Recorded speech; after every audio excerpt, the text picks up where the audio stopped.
26 September खालारनि रादाबाव नोंथांमोन बयखौबो बरायबाय। अन्नानै हादरनि रादाब चेनेलखौ लाइक आरो साबस्क्राइब खालामना हो। दानिया फैदो दिनैनि रादाबनि हेडलाइन्सआव।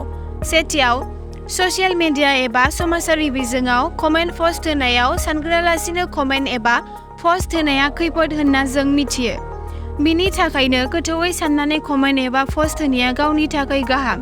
सासे आरएसएसनि मावख'गिरिया गावनि फेसबुकआव एबा समाजारि बिजोङाव दान्थे-बिदान्थे गोनां बिबुंथि होनायनि थाखाय गावनि मासिखौ खोमानो गोनां जादों। गुबुन गुबुन बिथिङाव राष्ट्रीय स्वयंसेवक संघनि गुबुन भारतारि जारिमिन बुथुमग्रा आफादनि प्रचार प्रसारक निपुन सैकियाया 12 आगस्तखालि गावनि फेसबुक एकाउन्टआव बिबुंथि होदोंमोन। बिथाङा गावनि फेसबुक प्रफाइलाव लिरदोंमोन दि आसामाव संकरि क्लाबआ आसामियानि मोन्दांथिखौ फोजोबस्रांबाय। सत्रिया हारिमुआ असमियाफोरनि जोबनो गैयै खालामबाय। बिथाङा माजुलिनि सत्रफोरनि बाथौफोरनि सायावबो सोंखारिजाथाव बिबुंथि होदोंमोन। आरएसएस मावख'गिरिनि दान्थे-बिदान्थे गोनां बिबुंथिया माजुलियाव गोख्रों फिनजाथाय सोमजिहोदोंमोन।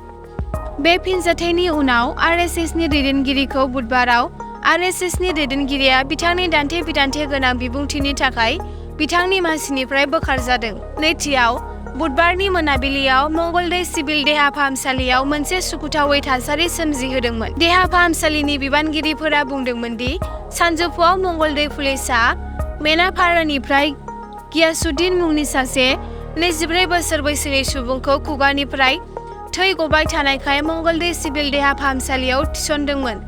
उनाव देहानि हालोदआ गाज्रिसिन जानायलाय डाक्टारफोरा सेंग्राखौ साबसिन फाहामथायनि थाखाय गुवाहाटी मेडिकेल कलेजाव दैथायहरदोंमोन। नाथाय नखरनि सुबुंफोरा हौवासाखौ बायहाथा सारियालिनि मोनसे गावारि देहा फाहामसालियाव थिसनदोंमोन, जेराव डाक्टारफोरा बिखौ थैबाय होनना फोसावदोंमोन। जोबनायाव रुंसारिनि नखरा गोथै सहखौ फिन मंगलदै सुबुं देहा फाहामसालियाव थिसननो नाजादोंमोन। रैखाथि गोहोआ माखासे लाइमोनफोरखौ मबाइलाव भिडिअ बानायनायखौ होबथादोंमोन जेब्ला बिसोरो बिबानाव थानाय आइजो डाक्टारजों गासिबो बाथ्राखौ सावरायनो फैदोंमोन। रुंसारि सेंग्रानि नखरनि सोद्रोमाफोरनि मोनसे बाहागो, जाय बिथांजों फैफादोंमोन, डाक्टार आरो बिबानाव थानाय सिकिउरिटिजों नांज्लायदोंमोन। जोबनायाव, जेब्ला देहा फाहामसालिनि बिबानगिरिफोरा मंगलदै पुलिसनो खौरां हरो, अब्ला पुलिसआ थासारिखौ सामलायो आरो साथाम सेंग्राफोरखौ सोंनाय फिननायनि थाखाय पुलिसआ थानायाव लानानै थाङो। उनाव देहा फाहामसालिनि बिबानगिरिफोरा हौवासाफोरनि बेरेखायै एफआइआर होयो। दासिम सेंग्राफोरखौ पुलिस थानायाव दोननाय जादों। थामथियाव, नगाव सिजिएम बिजिरसालिनि सासे आइजो मावख'गिरिखौ गुबुन सुबुंफोरनिफ्राय साख्रि होनायनि मुङाव आरो माखासे गुबुन साख्रिनि थाखाय 1,30,000 निफ्राय 1,50,000 रां बुथुमनायनि दायाव बुधबाराव खानाय जादोंमोन। नगाव पुलिसजों खाजानाय नगावनि गाहाय जुडिसियेल मेजिस्ट्रेट बिजिरसालिनि खाजानाय मावख'गिरिखौ राजश्री देवी होनना मिथिनो मोननाय जादों। अजद बायदियैब्ला, हमजानाय आइजोआ रिमि कलिता काकति मुंनि गुबुन सासे आइजोजों लोगोसे 4थि थाखोनि सासे मावथिनो साख्रि होनायनि मुङाव नगाव चिफ जुडिसियेल मेजिस्ट्रेट बिजिरसालियाव रां बुथुमदोंमोन। राजश्रीखौ पुलिसआ खाबायब्लाबो रिमि कलिता काकतिया दासिमबो खारखोमानानै दं। पुलिसआ दायनिगिरि राजश्री देवीखौ गावसोरनि आवथायाव सोंथि खालामगासिनो दं। नगाव उफ्रा पुलिस सामलायगिरि क्राइम फार्ड प्रतिम सैकियाया खौरांगिरिफोरनि सिगाङाव नगाव सिजिएम बिजिरसालिनि सासे मावख'गिरि राजश्री देवीखौ खानायनि सोमोन्दै फोरमायदों।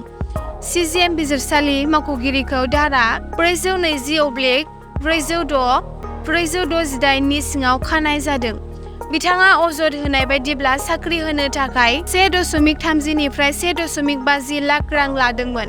बिथाङा अजद होनाय बायदियै गावखौ सासे बिजिरसालिनि मावख'गिरि सार्कल अफिसार महरै सिनायथि होदोंमोन। जों बिखौ हमनानै लागोन। गुबुन फारसेथिं, बिजिरसालिनि लांगोनायाव हमजानाय राजश्री देवीया दाय गैया होनना दाबि खालामो आरो खौरांगिरिफोरनो बुंदों दि रिनि काकति कलिताया रां जानानै आंखौ थगायदों। आं रां जायाखै। आंखौ पुलिसआ सोंनाय फिननायनि थाखाय लिंहरदोंमोन। आं बेखौबो मिन्थिया दि आंनि सायाव मा दाय होनाय जादों। नगाव सिजिएम बिजिरसालिनि सानै आइजो मावख'गिरिखौ थगायनाय केसाव दाय हमदों। सासे दायनिगिरिया पुलिसनि सिङाव गोग्लैदों आरो बेनि थाखाय नगावआव गोख्रों फिनजाथाय सोमजिदों। ब्रैथियाव, फोरोंगिरि समाजखौ लाजि फोनांनो थाखाय जरहाटनि तिताबराव मोनसे जाथाय जादों। थाखो 9 नि सासे फरायसाखौ आथोनारि गाग्लोबनायनि जाहोनाव सासे फोरोंगिरिया गोजा न'नि आलासि जानो गोनां जादों। बे फोरोंगिरिफोरा आथोनारि उदखार बायदि समाज बेरेखा जाथायफोराव लोब्बा थानायनि अजदआबो सोराङाव फैदों। मिथिनो मोननाय बायदिब्ला फोरोंगिरिया टिउसननि मुङाव सासे हिनजावसा फरायसाखौ आथोनारि गाग्लोबनायनि अजद होदों। गावनि न'आव टिउसन होनायनि थांखिजों हिनजावसा फरायसाखौ गाज्रि खौरां होनाय फोरोंगिरिनि बे खामानिया गासै फोरोंगिरि समाजखौ गोनो गोथो खालामदों। बे मुगैथाव खामानिखौ मावग्रा फोरोंगिरिया तिताबरनि सरियापथारनि सुबुं मानबज्योति बरा। लंफट मानबज्योति बराखौ तिताबर पुलिसआ हमनानै जोबथेसालिनि आवथायाव दैथायहरबाय। बेयाव बेखौ मुंख'नो गोनांदि मानबज्योति बराया तिताबरनि गंसे गाहाय सोरखारि नङै फरायसालिनि फोरोंगिरि। मानबज्योति बराखौ खामानि मावनाय फरायसालिनिफ्रायबो होखारथ'नाय जाबाय।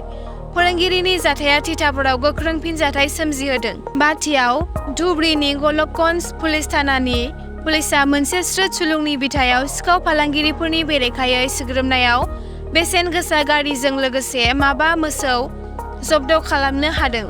खौरांनि बायदिब्ला गलकगन्ज पुलिस थानानि बिबानगिरि देबजित कलितानि दैदेननायाव बुधबारनि सानजौफुनि 12 रिंगासोआव अपारेशनखौ खालामनाय जादोंमोन।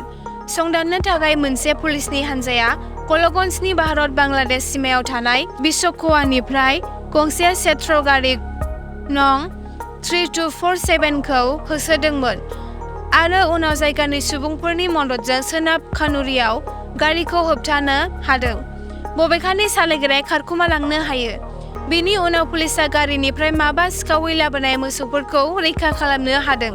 पुलिसनि हानजाया जब्द खालामनाय मोसौफोरखौ गारिजों लोगोसे गलकगन्ज पुलिस थानासिम लानानै थाङो आरो नायबिजिरगासिनो दं होनना मिथिनो मोननाय जायो। एसेनोसै दिनैनि हादरनि रादाबाव। अन्नानै हादरनि रादाब चेनेलखौ साबस्क्राइब आरो नटिफिकेशन बेलखौ अन खालामनानै ला हादरनि रादाबनिफ्राय नटिफिकेशनखौ मोननो थाखाय।